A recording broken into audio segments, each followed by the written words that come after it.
Olá, seja muito bem-vindo ao meu canal, sou a psicóloga Anices Ramos e hoje quero conversar com você sobre uma notícia que saiu há poucos dias na Folha de São Paulo, que é sobre o aumento de 14,25% das ações ajuizadas na Justiça do Trabalho por esgotamento profissional.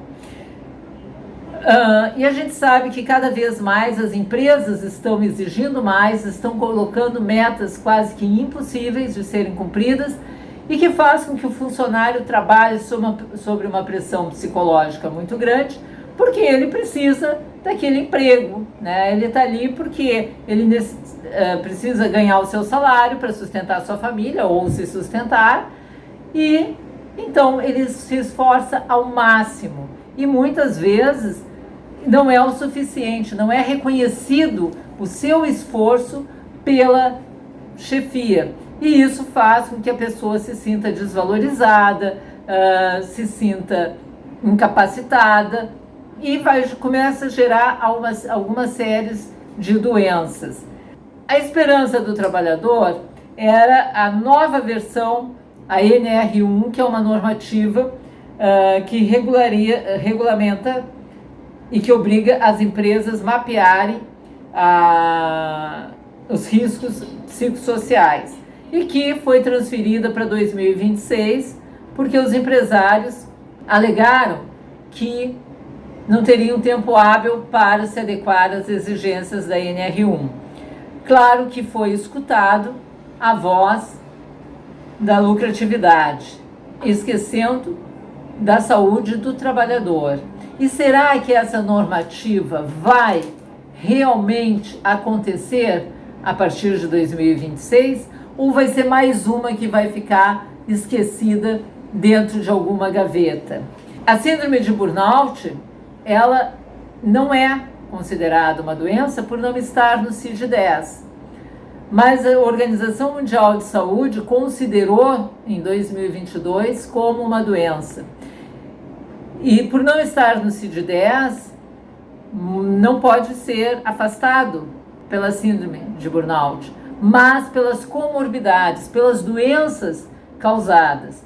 E o funcionário não tem medo da retaliação, e mesmo vendo que não está conseguindo, que está apresentando insônia, que está apresentando irritabilidade, que está mais sensível, que está mais agressivo, que não está se alimentando direito, que na hora do almoço, ao invés de fazer uma boa refeição, faz um lanche porque não tem tempo, tem que trabalhar, que está descuidando da sua saúde, ele acaba desenvolvendo algumas doenças.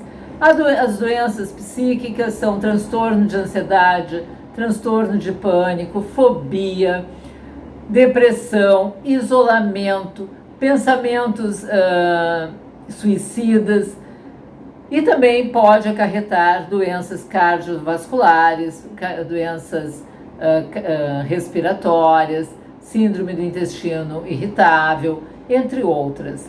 Então é importante que o trabalhador tenha essa consciência. Meu corpo começou a sinalizar, eu tenho que respeitar. Eu preciso dormir 8 horas de sono, 7 horas. Eu preciso ter uma pausa durante o dia no meu trabalho para dar uma descansada, para fazer um lanche, para dar uma respirada, cumprir as 8 horas de trabalho ou as 6 horas de trabalho e não ficar avançando.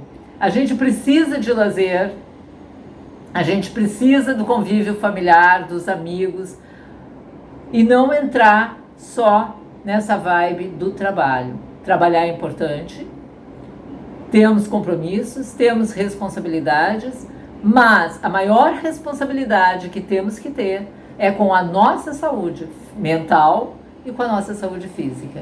Lembrando que mente sana, corpo sano. Então eu preciso estar mentalmente bem para que a minha saúde física também esteja bem.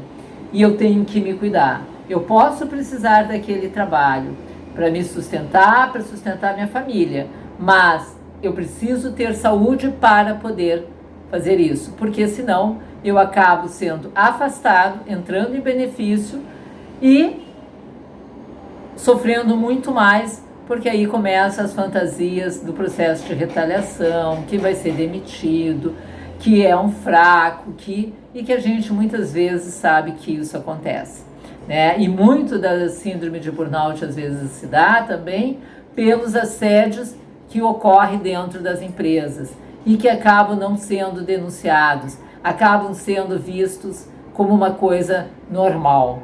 E essa normatização do excesso de metas, essa normatização de assédios, que o excesso de metas não deixa de ser um assédio, faz com que as pessoas acabem adoecendo. Então, não normatize o que não é normal. Busque cuidar da sua saúde e seguir fazendo o seu trabalho da melhor forma que você conseguir. Um abraço.